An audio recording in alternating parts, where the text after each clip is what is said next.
Christianity did not emerge as a belief system optimized for comfort, safety, or social approval. It emerged as something far more unusual, a system designed to grow under pressure. Long before modern thinkers coined the term anti-fragility, Christ was already describing a movement that would not merely survive hostility, but transform it into fuel.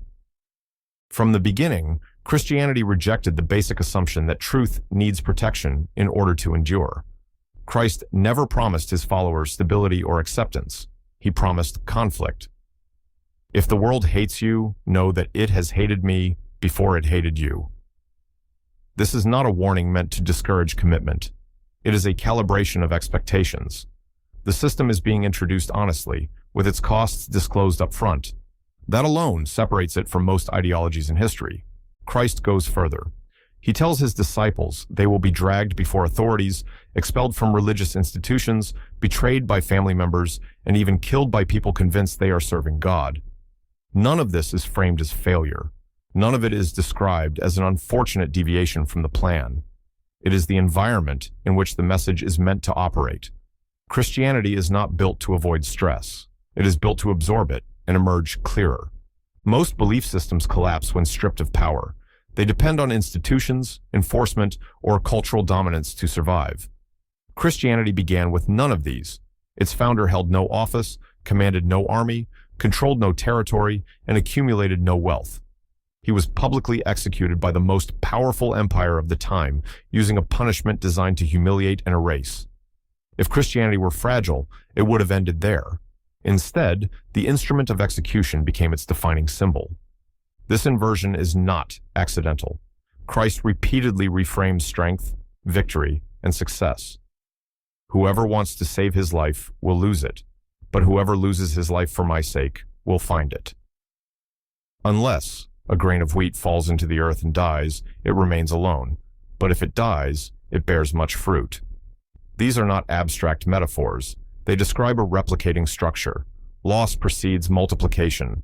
Pressure triggers expansion. The early church demonstrates this pattern with remarkable consistency. Persecution does not cause retreat, it causes dispersion.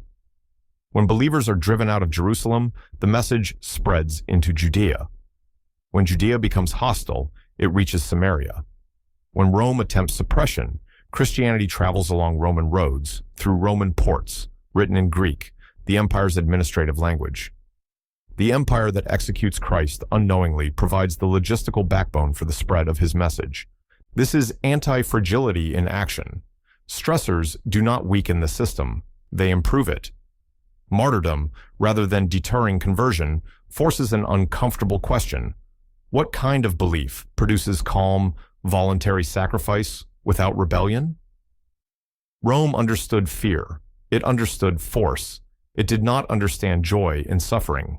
The martyrs did not argue against Rome. They exposed its limits. Christ anticipated this dynamic. Blessed are you when others revile you and persecute you and utter all kinds of evil against you falsely on my account. This is not emotional consolation. It is structural insight. Persecution filters commitment. When belief becomes costly, superficial attachment disappears. What remains is smaller in number, but denser in conviction. That density is what allows survival across centuries. History confirms this again and again. Christianity outlives emperors who try to destroy it and rulers who try to co-opt it. It survives Nero, Diocletian, and Julian the Apostate. It survives the collapse of Rome, internal corruption, Enlightenment skepticism, totalitarian atheism, and modern ridicule. Every era declares it obsolete. Every era passes. Christianity remains. The reason is that Christianity does not measure truth by dominance. Christ makes this explicit before Pilate. My kingdom is not of this world. A kingdom not anchored in worldly power cannot be defeated by worldly tools. You can seize property, burn texts, imprison leaders, and dissolve institutions. None of that disproves the resurrection. None of it touches the central claim that death is not final. Even internally, Christianity behaves like an anti-fragile system. Doctrinal conflict does not destroy it, it sharpens it. Councils are convened because disagreement exists. Pressure forces clarity. Ambiguity collapses under stress. leaving behind refined definitions of belief. What looks like fragmentation from the outside functions as adaptation from within. Christ's own life follows this logic precisely. His popularity peaks and then evaporates. Crowds abandon him when his teaching becomes demanding.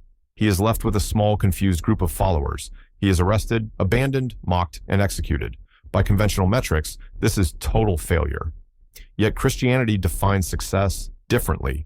The resurrection reframes the moment of maximum loss as the foundation of everything that follows. This is why attempts to eradicate Christianity so often strengthen it. Suppression drives it underground, where it sheds cultural comfort and institutional excess.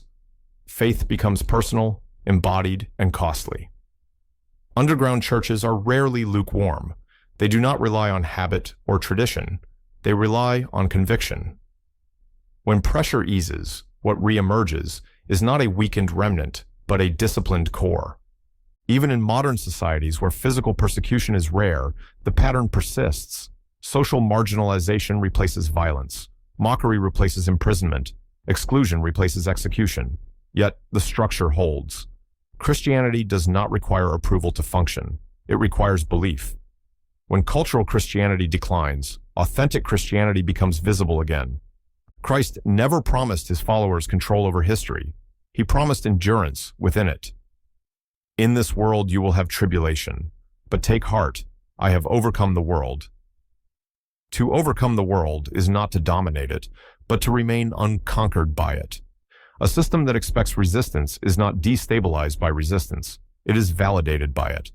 This is why Christianity continues to outlive predictions of its collapse. It does not compete solely on power, numbers, or influence. It competes on meaning, sacrifice, and hope beyond death. You cannot intimidate those who no longer believe death is the worst outcome. You cannot silence those who believe truth is eternal. Christianity is anti-fragile because it was designed to be.